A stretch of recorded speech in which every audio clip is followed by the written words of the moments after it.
Just gonna wait. Okay.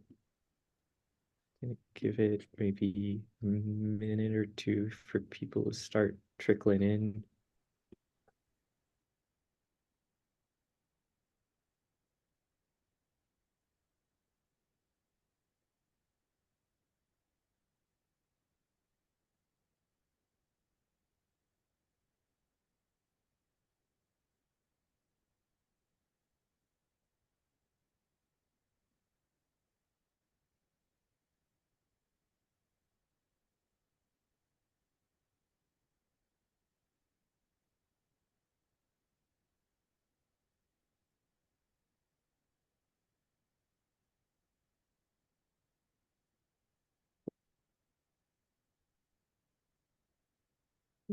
Okay, awesome. Okay. So I think we're good to start. Uh, Hello, everybody. My name is Carlton Smith. I'm a member of the NSBP Student Council, and today we're joined by two wonderful guests who have agreed to be on our second ever Vision series. And so I guess a little bit of a recap is that the Vision series was envisioned to basically bring two NSBP members from disparate fields together to discuss with each other in front of an audience the commonalities and unique challenges in their work. And today we wanted to uh, do something at the intersection of journalism and education. And so, traditionally these conversations about scientific communication in academic settings have been focused on, conveying information of the researcher's own study to an audience. And so I guess it's really uh, uh, uh, a joy to have two people who communicate, to people in a much broader audience than just, other researchers. And so I'm going to start off by introducing our guests for the day. Uh, so we're joined by Dr. Cacey Bester. Dr. Cacey Bester is an assistant professor of physics at Swarthmore College in Swarthmore, Pennsylvania. She received her BS in physics from Southern University and A&M College, and her PhD in physics from the University of Chicago in 2015, working with Professor Sidney Nagel. She held postdoc positions at Duke University, University of Pennsylvania, and her research interests are in experimental soft matter and granular physics, particularly studies of the Jamin transition, subyield granular flows, and the aggregation of granular particles due to complex fluid flows. Uh, in addition, we're joined by Dr. Katrina Miller. Dr. Katrina Miller is a 2023 to 2024 reporter fellow for the New York Times, where she covers space, physics, and the intersection of science and society. She joined the Times fresh on the heels of earning a PhD in physics from the University of Chicago. There, she studied how subatomic particles called neutrinos interact with each other. Such measurements contribute to searches for new kinds of neutrinos and an explanation for the relative lack of antimatter in our universe. And in 2021, Dr. Miller was an AAS Mass Media Fellow at Wired. Her work also appears in Scientific American, Symmetry Magazine, Physics Today, and more. She graduated with a Bachelor's of Science in Physics from Duke University, where she first fell in love with studying the universe in 2016. So, that being said, I also want to mention how serendipitous it is that Dr. Bester and Dr. Miller know each other from an article Dr. Miller wrote in, I think, Wired, uh, called what the unbelievable, no, the hidden laws of physics, Almost the unwritten laws of physics. the unwritten laws for physics.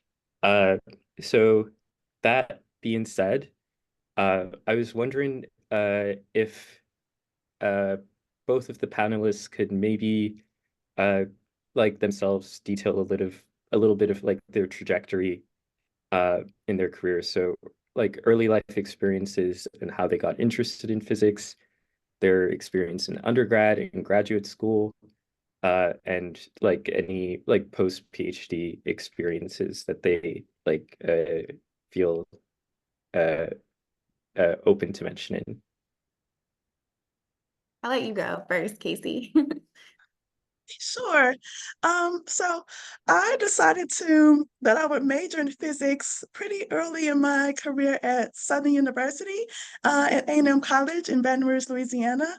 Baton Rouge is my hometown as well, so it was really nice to go to college in my hometown. And during my first semester at Southern, I took a course called Discovery in Physics. For those who hadn't committed to the physics major yet, but we're considering physics. So it was like a course that was for people who had an interest in the sciences. Um, Turns out I was the only student that enrolled for the class. My professor for that course, someone who's also familiar to NSBP, Dr. Stephen McGuire, who's a wonderful scientist and great teacher. And I learned quite a lot from him during that semester. Not only did I learn some of the basic concepts of physics, but he taught me quite a lot about LIGO in Livingston, Louisiana. And by the end of the semester, I was hooked. So I have him to thank for convincing me to major in physics. I also participated in programs like Timbuktu Academy, led by Dr. Bagayoko at that time. And those had a great impact on me and my decision to major in physics. So Katrina and I actually overlap in a few ways. We not only went to Chicago, I think at different times. We both went to University of Chicago for grad school, but we first met, I think, when I was at Duke University in a postdoc. Um, so so after my time at Southern, I went to University of Chicago for graduate school. And during my time there, I got really excited about working in physics in academia in particular. And that's what led me to the postdoc at Duke. And so I had the lovely opportunity to get to know Katrina while I was there. And I also learned a bit about what type of career in academia I wanted to pursue. I really enjoyed doing research. And as a postdoc, I could focus pretty intensely on my research career. But I also found that I really enjoy opportunities to share my excitement about my research through outreach opportunities or by teaching in the classroom. So that led me to decide that maybe a position at a smaller college would be a good fit for me. So a place where I would not only do research, but teaching would be a huge and very important part of my career. So that's what led me to my current position as an assistant professor at Swarthmore College. I get to work very closely with undergraduates and hopefully help to influence them the way that Dr. McGuire influenced me years ago. That is a wonderful story. I especially and we'll get to this later on, want to talk about like your postdoc experience and how I guess your experiences in that informed that you wanted to do teaching. Uh, Dr. Miller, would you like to give a brief biography of yourself? Yeah, Narrative? sure. So I mean, I was always, as a kid, I think I was always interested in like math, astronomy. I didn't know to call it physics yet.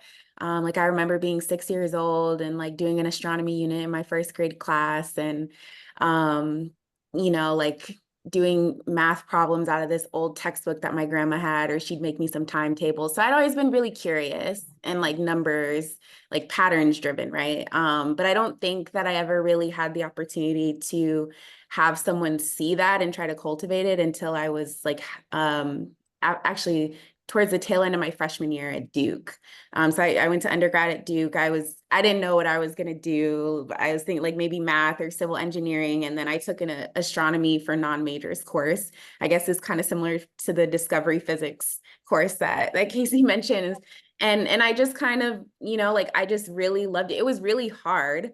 And I didn't do very well in the class, but the professor could tell that I had like a really deep interest and curiosity about this. And he's the one who actually encouraged me, like, why don't you take Physics 101 and, you know, keep taking more math classes? And it was really intimidating for me because I don't have any, there were no other scientists in my family or mathematicians or anyone who was left-brained like that. And I didn't really know anything about like what it meant to do research, what that even was, how someone with so little experience could engage in that.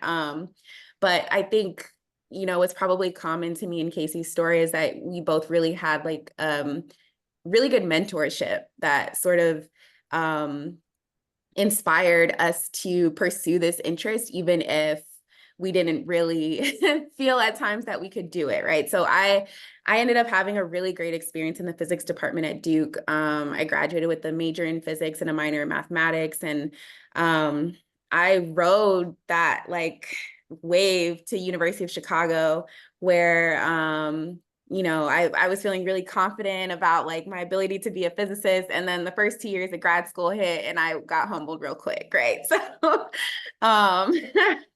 to this day, like getting a PhD is one of the hardest things, probably the hardest thing that I've ever done. I didn't have the best like research experience when I first started.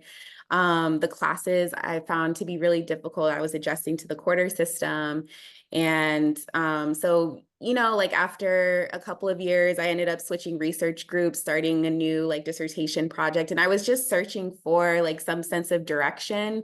And that's when I started looking at like, well, who else? You know, like I'm one of the only Black women here. It was me and another Black woman named Andrea Bryant, who actually just defended. So congratulations to her, who came in the same year. And it was just us two when we first started. And so I was like, you know, like, are we the only ones? Like, have there been other Black women who have sort of walked this path before us? And that's sort of led me to just rediscovering Cacey. And I remembered Cacey from when I was a senior at Duke. I sat down and had lunch with her, and I remember being like in my head about like, oh my gosh, like I've never met a Black woman physicist other than myself before, and I didn't really even know what questions to ask her, right? And so when we reconnected, I had a bunch of questions, right? Like I had a bunch of questions and wanted to hear more about her story and advice and like how she, you know, tackled this thing that felt so insurmountable.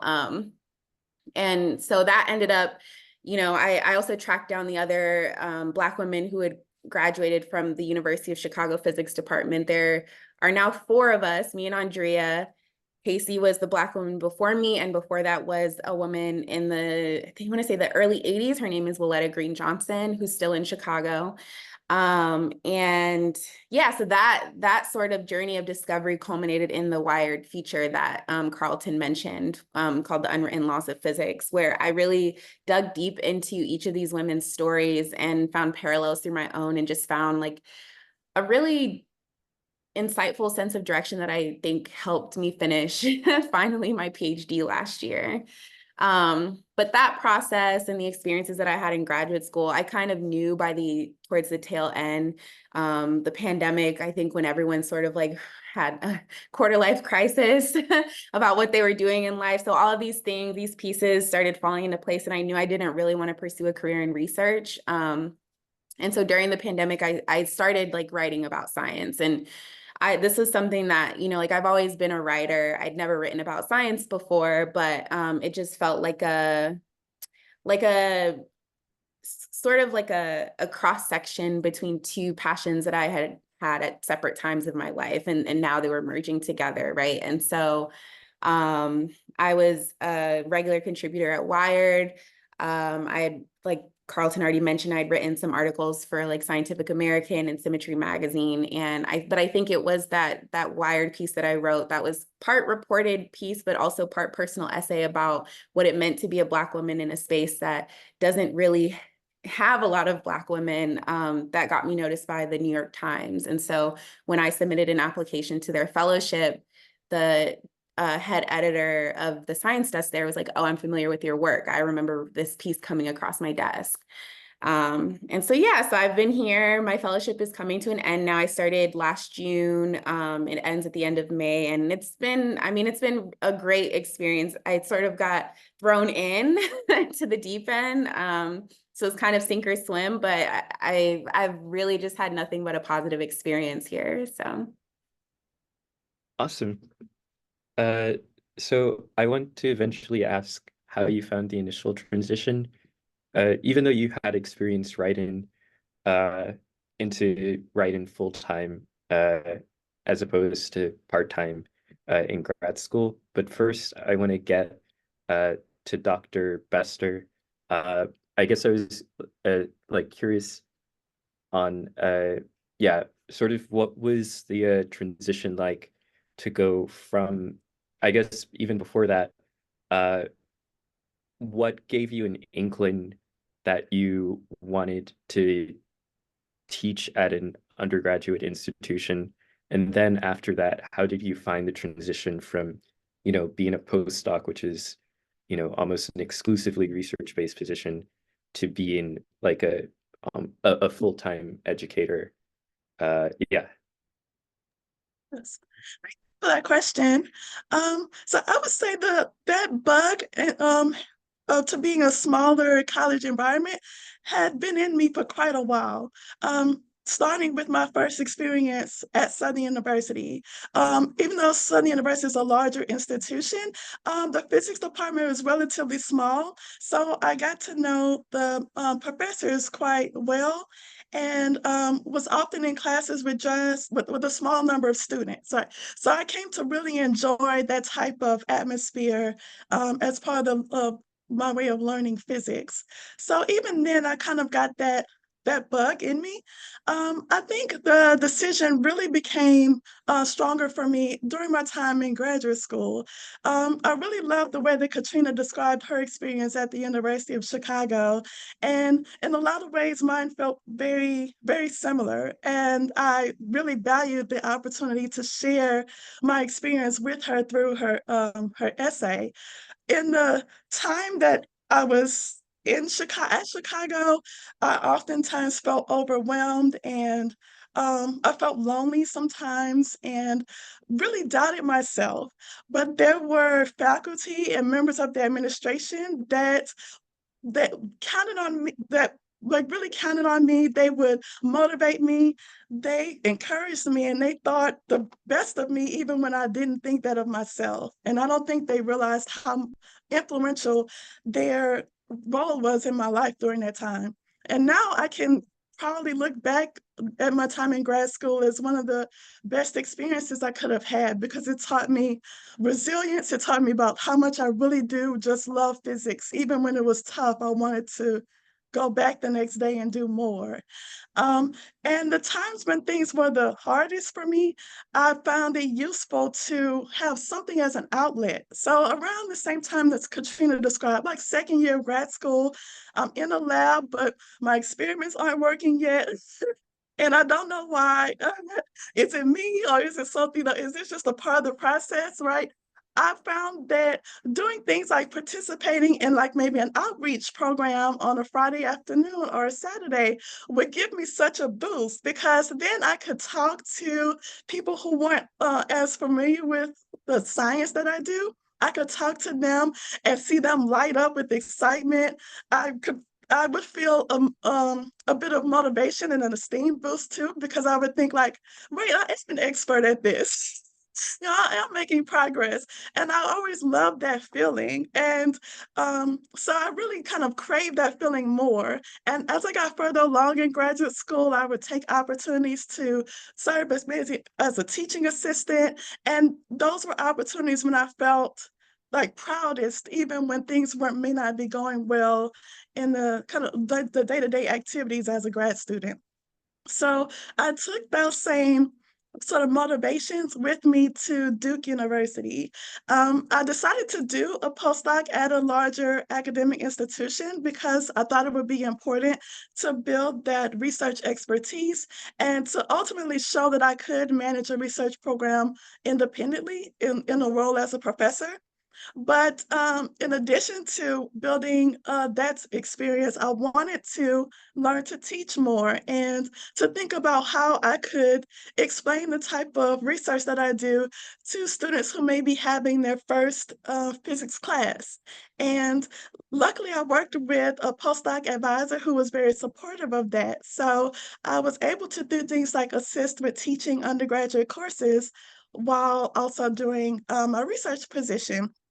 And I think that experience helped to solidify the feelings that I had that being at a small college was indeed the right place for me. And that's where I decided to apply for like longer term positions. Um, Thank you so much. I eventually want to get to what like the search looked like to and how eventually you landed on Swarthmore, but I think I want to uh ask Katrina uh to I guess maybe give a narrative of what exactly the transition looked like from being a full-time, researcher to being a full-time writer. Yeah, that's interesting. So I think probably when I really started immersing in science journalism, well, let me take a step back. So before I ever did anything in the journalism industry, I was just writing for like the U Chicago News website, right? And so because I didn't have any, I knew I wanted to pursue this, like I wanted to do science writing, but I didn't have any examples that I could write well, right? And so the lowest pressure thing was just to go to the university office and ask, can I volunteer, like unpaid, to write a couple of stories? And I had a really great mentor there. Mentorship is clearly a theme in all of our experiences. Who really taught me how to structure a news piece, right? And so it was a very nurturing environment where I could just work one-on-one with someone who was understood that I didn't really have much experience in this, and that I who could be really patient with me, especially while I was doing a dissertation, right? And so then I ended up using some of those writings to apply for this summer internship with the AAAS at which placed me at Wired, and that's really was like my first sort of toe into the ocean of journalism, which is a little different. It's distinct from other types of science writing, right? So it's a little different than writing for like an institutional outlet. So journalism, the way that I always describe it is that journalism seeks to inform the public and serve the public, whereas when you're working at or writing for a national lab, like Fermilab's Symmetry Magazine, or an institutional outlet like U Chicago News, like you're kind of your aim is to sort of bolster communications for the university side or the institution side, right? So you're supposed to put the best foot forward of the institution that you're writing about, for journalism outlets to pick up stories from, right? And so I don't think that anyone ever made it clear to me that distinction between like sort of institutional communications and like science journalism, and then also science communication, which is a whole nother thing in and of itself. And so that was something that I think, because I didn't have a traditional background in journalism, I just sort of had to like pick up as I went along. I was like, oh, okay, so I can do this thing in this space, but not in this space, or this is how things work when you're working for an editorially independent outlet. So yeah, so I spent that summer full time as a reporter, and that really helped me understand, one, that this was a field that I wanted to go into more seriously, and two, what the actual distinction was between different types of science writing and science communication. And so from there, I don't recommend doing this, but I was sort of like, I don't want to say I was moonlighting as a freelancer, because that sort of implies that people didn't know what I was doing, but I was like spending my evenings, a lot of my evenings, like writing, because I wanted to stay relevant. I wanted to have clips. I wanted to have bylines so that people knew, hey, I'm on the tail end of my PhD program. I'm going to be on the journalism market soon. I wanted editors specifically, to know my name. And then by day, I was like doing research and finishing up my dissertation. And it got really difficult at the end when I was just writing, because a dissertation, like academic writing and paper writing is very different, almost like completely opposite from like writing for the public. And so I'd have to switch like between different parts of my brain to like from passive to active tense, and like from asserting myself as the expert versus like speaking through the sources who I would speak to, who are the experts, right? And so that transition, it kind of got crazy at the end. I was kind of delirious when I defended. But yeah, I think the transition, like becoming like a reporter full time and doing it for so long, like now I've been doing it for several months. I think eventually I started feeling like a real reporter in this, right? In the sense that it took me a while to really feel like a real physicist. And it took like a lot of like accomplishments, a lot of encouragement, affirmation, and meeting goals that I had set for myself well into graduate school, or even at Duke and undergrad, to sort of feel like I could embody this idea of what I felt like a physicist looked like. I think it was sort of the same thing when I transitioned into journalism, but a lot quicker. Awesome. Uh, I eventually want to get into how you ended up, or I guess your early days as a full-time reporter at the time. But I'm curious, Dr. Bester, how you managed to find your job at Swarthmore and sort of like your early experiences there. Sure, thank you for the question. So I applied to the position at Swarthmore College while I was still a postdoc. So during the last year of my postdoc, I went through the application process, which was like the fall of the year in preparation for the following year. And by that point, I felt pretty confident that I wanted to stay in academia and that I wanted to work at a small college. And the application process kind of helped me with that decision, right? So in part, I say that because in part, there's a bit of I guess a mystery to it, in that I have to just apply to what jobs are available to me at the time, in the season that I'm on the job market. And I and then I've limited it by mostly applying to just small colleges. I applied to a couple of larger institutions as well, but found that I mostly like made it further in the application process at the smaller institutions. So I saw that as a sign as well, that like this is where I need to be. Um, while going through the application process, I learned that what were a few things that were important. First, I found it very important and also pretty challenging um, to describe a potential research program that I would lead that would both be something exciting and at the forefront of my area of science, which is soft matter physics, but also at an appropriate level for undergraduates, because at a smaller institution like Swarthmore College, the research progress would be achieved by students who are maybe in their just second or third year of college, during their first research experience, and primarily during the summer, right? So the research progress is as not as fast paced as it would be at a large institution where there are graduate students and postdocs doing research full time. So it's really important to convey that you have ideas that would work in that small college environment, and that the research productivity would still be at a level that would be of interest even to those at Yale or University of Chicago. So I found that to be very challenging, but a really like worthwhile experience to go through during the application process. And it really helped to catapult me during the first couple of years in undergrad, because I already kind of had some ideas that I could use. I also thought it was helpful that I had some teaching experience when I applied for positions. So I definitely made sure to mention that in my applications. And I found that to be helpful as well. And I advocated for myself when applying for different positions. That being said, my first year as sophomore as an instructor was pretty awful.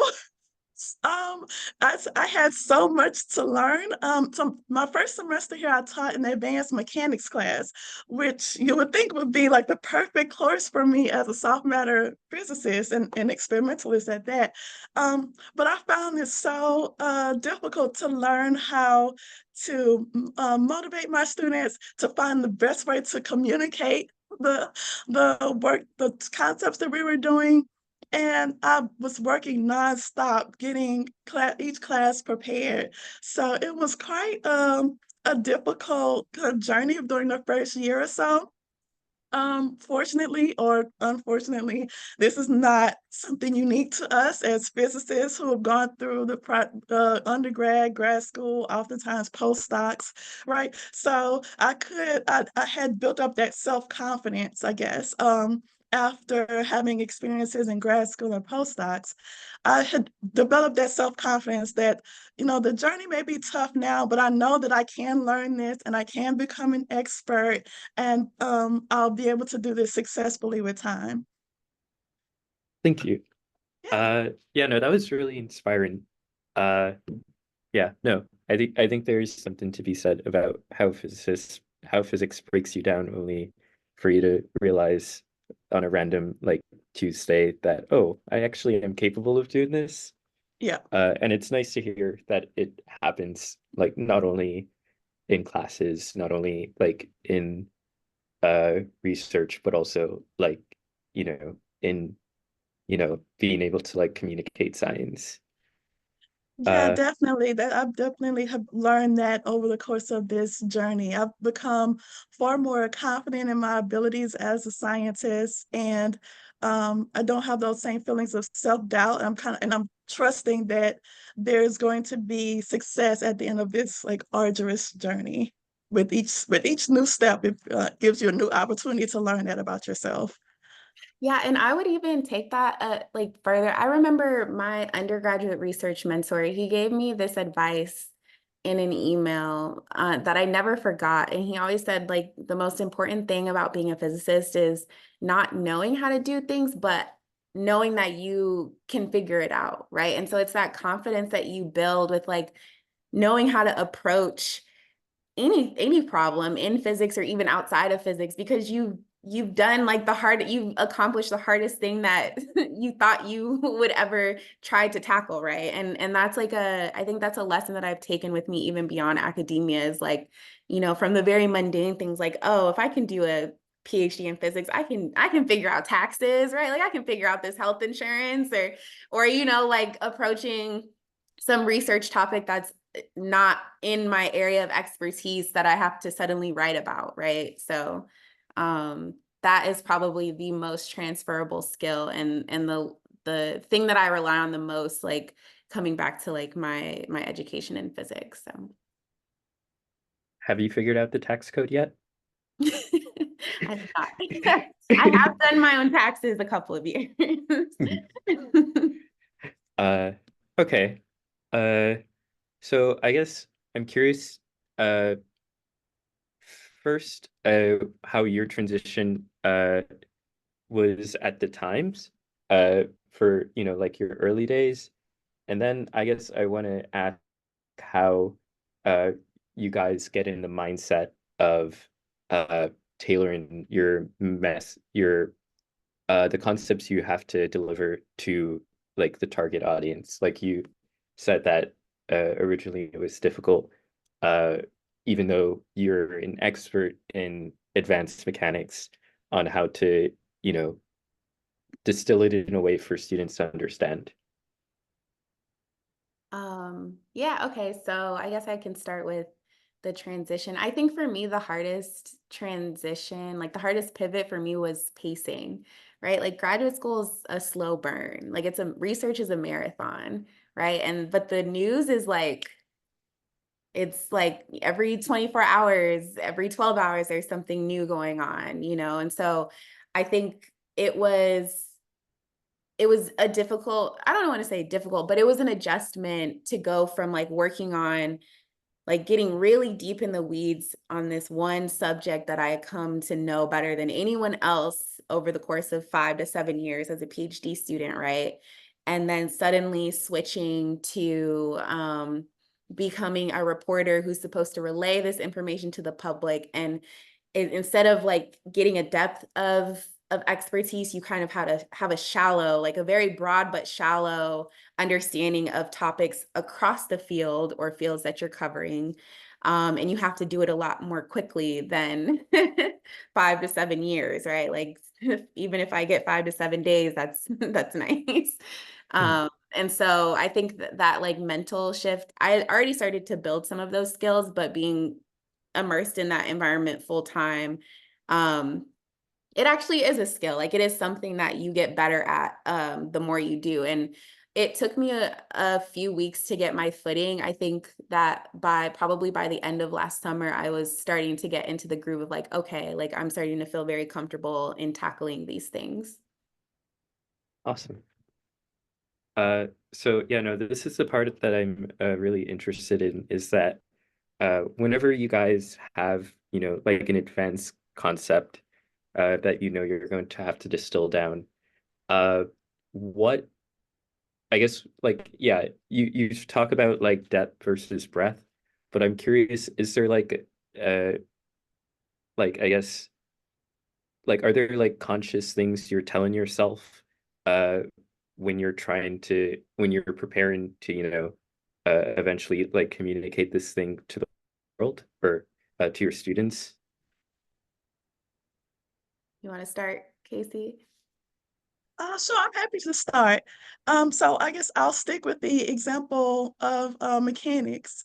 So that's the course that I teach the most often here, both at the advanced mechanics course, which would be to students who are third or fourth year students who have a couple of years of experience with physics, but also teaching mechanics to students who are taking a science class for the first time, right? So I often have to ask that exact question. It's determining how to communicate a new concept or topic is a very important part of teaching and learning how to teach well. And I've learned that over time in the last few years. Like initially, I thought that being a good teacher was making sure that I understood the material well. So my first year, that tough year, I spent a lot of time reading the textbook chapter, writing notes, and making sure I knew how to do the problems. But I didn't think much about how to convey that knowledge to the students.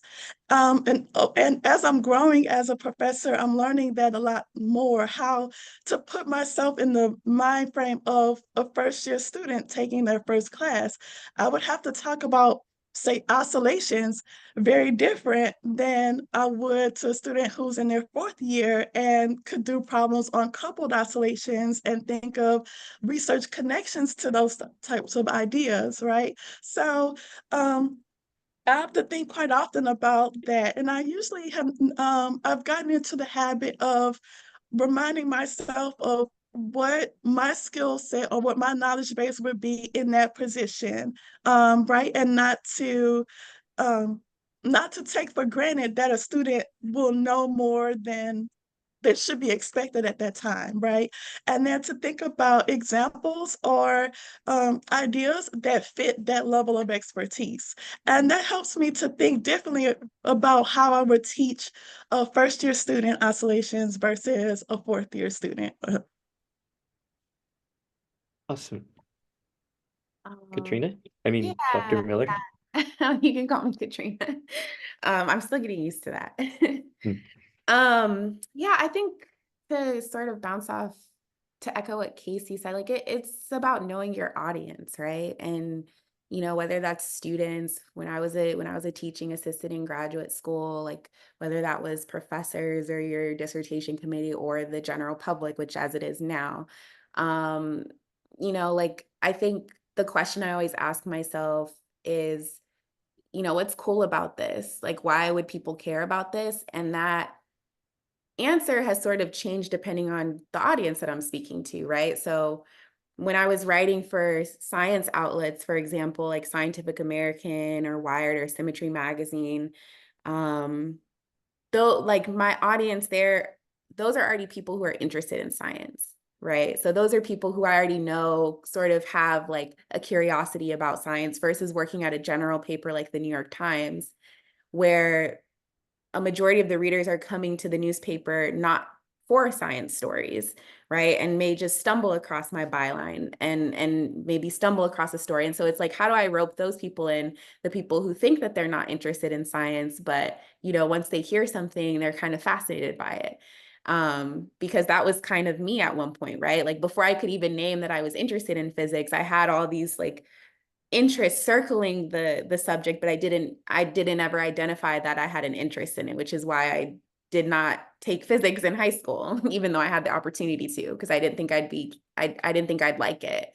So yeah, so and then like putting yourself in the readers or the student's shoes, I think I can also resonate with is like, I think in some ways it is easier for me to write about topics. In some ways it's harder, but in some ways it's easier for me to write stories, write about topics that are away from my expertise as a particle physicist, because when I get too close to my educational expertise, then I can't always distinguish what's interesting to me as a researcher or as the way that like my mind was working while I was a PhD student versus what's interesting to like the general public, right? So, the particle physicist in me, sure, I'm going to get excited about uncertainties being reduced by 50%, on this latest measurement, but the general public is not really going to understand why uncertainties are important, right? So that either means that information is not needed in the story, or it needs to be explained so that the reader can understand the significance of it. So yes, I think just, basically what Cacey said is like, it's really about like stepping into the shoes of the person that you're trying to communicate with and asking like, what is the most, what is the most interesting approach or angle that you can take to sort of engage this person. And I like that you used the word engage, because I guess this goes into my next question, which is how do you guys, I know it's probably going to be a little bit more difficult of a question for you, Katrina, because you don't get to see the face of each person who reads the New York Times, or at least I don't think you do. But I guess Dr. Bester, is how do you inspire students to engage in your subject? And yeah, I guess obviously this depends on, whether you're a first year student or a fourth year student. But yeah, I guess I was wondering, how do you inspire engagement in students typically? Oh, thank you for that question. So I think some of the techniques that I've used that I can't take credit for, I'm learned from people far more experienced than me, are techniques that I sometimes use with both younger students and the more experienced students. Sometimes I'll start a class with not saying too much, not giving too much content myself, but maybe just leading in the topic for the day, oscillations, and then throwing out a question to the students, asking them to maybe discuss with their neighbors instances in which they observe oscillations in nature so that they can come to the conclusion that Katrina pointed out, like, why is this important for me to understand? And so getting those questions going is a nice way to get the students engaged and to convey the importance of the topic. We also use demonstrations sometimes as a way to engage students. It's not uncommon for me to ask the students to present, maybe work through problems, and we work through problems as a class, and all the students feel invested in working through the problem together, reaching to the solution together, and everyone feels a bit of a boost because we learned how to work through that oscillation problem together. So I think those things have been really useful on a student by student basis, like when I'm engaging with just maybe one student or a couple of students at a time. I really love to kind of lead a student through, maybe if they have questions about the topic, I'll lead them, but not directly give them the answer.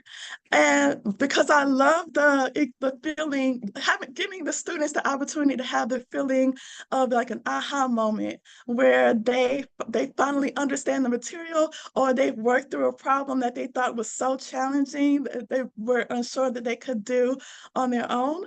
And has always seemed to be a really exciting way to engage students and to give them those boosts of self-confidence like we were talking about before. Thank you.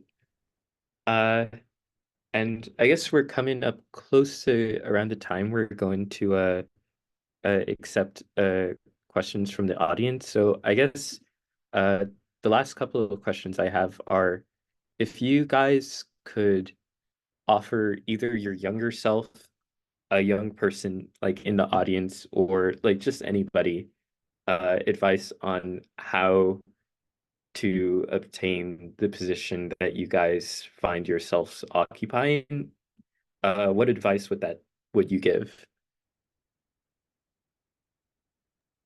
I can say something quickly. If you're interested in science writing, I would recommend talking to someone about the different types of science writing, because that's something that was just never really explained to me until I had already sort of like sniffed it out myself. And I think that would have saved me a lot of like confusion about the type of science writer I wanted to be. And if you are interested in science writing or science journalism in particular, if I could go back, I would have joined my student newspaper. That's something that I always wanted to do as an undergrad, as a grad student, and I was always too shy about it. Hmm. Uh, thank you. Uh,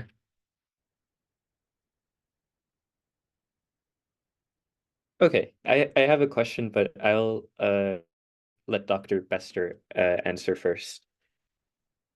Okay. So my tip would be to I guess, to folks to choose research projects or focus your research in such a way that you are building up the ability to have an independent research program. So that by that I mean to think about during your time as a grad student or postdoc, start to cultivate independent ideas that you could be able to start in if you were to have your own research lab or your own research group at a university, and to take advantage of opportunities to mentor students that are less experienced. So maybe as a grad student, mentoring a summer undergraduate student, as a postdoc, mentoring a grad student. So you also get that experience of helping a less experienced colleague in the guidance of their research. I think both of those are important, to have novel ideas so that you can have your own research program, and to learn how to advise other students. Awesome. Uh, so yeah, we're coming up on the last 10 minutes for Q&A. Uh, want to thank you guys again so much for uh participating, and now for the Q&A, Alan Pierre Louis, who's also a student council member, asked, for each attendee, do you find that as scientists, teachers, journalists, there's a tension between advocacy and what the public sees as objectivity/bias, especially in the current zeitgeist of news in academia? That's a good question. Yeah, I can take a stab at that. I think that this question of objectivity that exists in both science and in journalism is very interesting, right? And I've thought about this a lot, so much that I'm probably going to write an essay about it at some point. But I think that to give an anecdote, like a lot of times I don't, um, because there is a all right, where do I want to start with this? Okay, let's see. Let me start by saying that I personally don't believe that objectivity is something that is achievable in science or in journalism, but I don't think that means that we shouldn't strive for it, right? Like I spent 7 years as a researcher in graduate school learning how to identify bias in my experiments and how to check that and how to come up with a result that is as unbiased as possible, and also be able to list and quantify the amount of bias that I had in things that I couldn't get rid of, right? And so I take those lessons with me in journalism too, right? Because journalism is supposed to be very balanced. It's supposed to be unbiased, but it's like science, like it is done by humans, and we all have our own experiences. We all have our own ideas and ways of understanding the world and upbringing that shapes the way that we approach stories, the questions that we ask, the way that we make sense of information. And so I think it's a really interesting question. I don't know if I have an answer to it. But I will say that most of the time, like I will not disclose, like when I reach out to my sources that I'm interviewing for a story, I don't disclose that I have a physics background. Like I don't disclose that I have a science PhD. And my reason for doing that is like a little trick, because I find that people, when they know I have a PhD, they sort of talk a little bit more jargon to me. And I need them to talk as if I don't know anything about what I'm writing about, because that is the audience that I'm trying to write for, right? But I will disclose that information. Like I do let scientists know that I have a physics PhD if I'm writing about something where if I'm approaching someone who is sort of apprehensive about speaking to me because they feel like the media is biased, right? Or they feel like the way that their science or science in the field that they work in has been presented in the past hasn't always been done objectively, right? And this is why we need more scientists writing about science, because it is very difficult to write about science in a way that someone who's a non-scientist can understand, that the general public can understand and engage in. And I think that a lot of scientists feel a lot more comfortable knowing that, like, oh, okay, this is a person who I'm speaking with who knows how science works, who has a very intimate understanding of the function of science with all its imperfections, with all its pros and cons. And so I can trust her to sort of relay this information accurately because she gets it. She knows how to look at data. She knows how to evaluate data. She knows how to analyze data, right? So yeah, so I think that I think that in general, like the media could benefit from having more like science trained people working in it. Thank you for the very thoughtful response. Dr. Bester, do you want to give the question a go? So I'll give it a go. So I guess I can share from my perspective as someone who is a scientist who's producing the work that's shared with the public. Like I do try to be like very, I guess, thoughtful in our experimental design and what we choose to share with the public, typically the scientific audience, right? And by maybe like not sharing a new result immediately, making sure that it's reproducible and reliable, and to, as Katrina pointed out, to try to not let my own bias enter in how I interpret results, which can be very difficult as the scientist producing the results. You're often putting several months of time into the work, so you want it to have produce interesting results, right? So then I have to kind of rely on my integrity and honesty and my desire um to, I guess, share results that I'm truly confident in. Thank you. Uh, so I guess the next question is directed to Dr. Miller. And somebody's curious what your typical day like is working for the Times. Oh, that's a good question. It's different every day. It's really different every day. I think lots of phone calls, lots of emails. I'm literally, I've given up on trying to have a handle on my inbox, because every time I zero out my inbox, it only takes a few minutes before I'm getting bombarded by PR agents or, scientists wanting to share their work, or reader comments, praise or hate mail. Like, um, a lot of meetings with my editors, a lot of talking about story ideas. Um, right now, like, so today, for example, it was just a lot of like, I have a lot of different, I have 4 or 5 story ideas that are all in sort of different places. So I have one story in edits, I have one story that's just in the ideas phase, I have one story that I've done an interview on, so I've sort of gotten the reporting for that. So yeah, it's a lot of like, I kind of liken it to like cooking in my head, where you have like one thing on the back burner while you're letting that cook, you're kind of like putting out, working on this other thing, and then that gets completed for the public to eat. And then, it's different every day. And I think I enjoy the freshness of that. Like it's always really exciting. Thank you.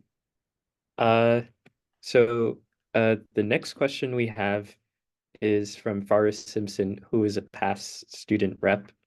And it actually is pretty close to the question that I wanted to ask, the question is, what are some of the most helpful resources you all use as you navigate your careers / seek out mentors? And I guess it'd be really interesting to hear, like, from your current positions, because I don't know, we discussed like at length uh, how important mentorship was before your current positions. And maybe I have like the, perception that mentorship is, like a thing people seek out even after they've like quote unquote made it. So yeah, I guess how you guys, if you do seek out mentors, in this current stage, seek out mentors.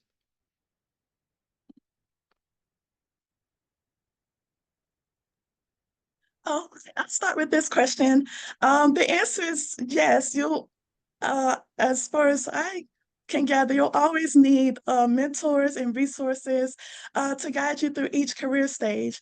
And as you evolve, your needs change. So I can say now I've been in my position for a few years, but I'm still pre-tenure. So I rely on mentors in the natural sciences department at my institution who've recently gone through the tenure process to share feedback with me about how I should best allocate my time right now to be the best possible candidate for tenure.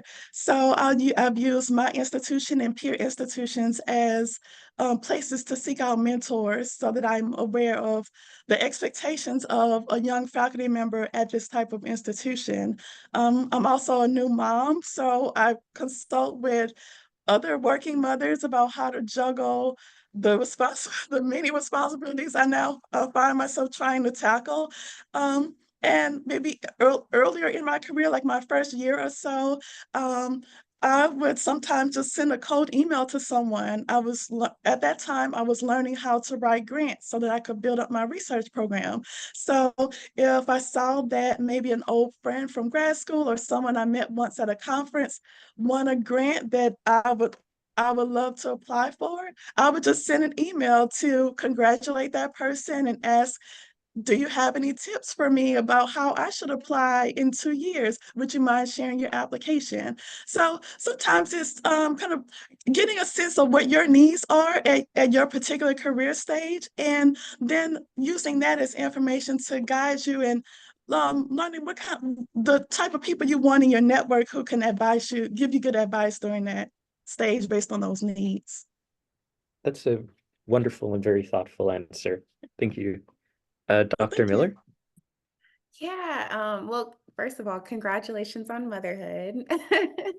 But yeah, I think I sort of had like a mentorship crisis when I pivoted into journalism, because all of the mentors I had had were academics, and they just really couldn't like I even, my research advisor just told me point blank, like, I fully support this transition, but I just don't, like, I don't have any advice to offer you, because like, I can teach you how to be a researcher but not a reporter. And so I really had to be proactive about seeking out a support system. And thankfully, that is a lesson that I learned how to do when I came to the University of Chicago as a new graduate student.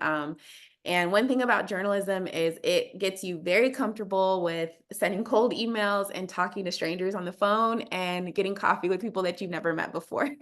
And so, yeah, so I have a list of resources actually on my website, at the very bottom of my website, that's all about, like, if you're interested in science communication, science writing, science journalism, what the difference is, and some various places for like online communities, Slack channels, fellowship opportunities and grants, and just places where I think that students who are interested in just a broad career in SciComm, whatever way they want to define that, would maybe find valuable. Thank you. So we're on the top of the half hour. Uh, uh, and I think I would like to remind people that the event is recorded, and we'll send out a post when it's available for later viewing. And I just want to thank the panelists truly and sincerely for their time. It was like an honor to have both of you accept and take the time out of your day uh, to yeah, to sit down and have a conversation and lay out your experiences and like thoughtfully answer the questions that I came up with and the audience came up with. Uh, you got, yeah, just wonderful, wonderful people. Uh, yeah. Uh, and with that, I think we're going to close. But yeah, thank you guys so much. Thank you, Carlton, for organizing. Yes, Yes, Great. thank you for the opportunity. thank you. It's great to see you again, Cacey. Yes, good to see you too. I'm glad things are going well. Yeah, you too. Yeah. All right, everyone. I guess this is it. Yes, bye. Bye. Bye.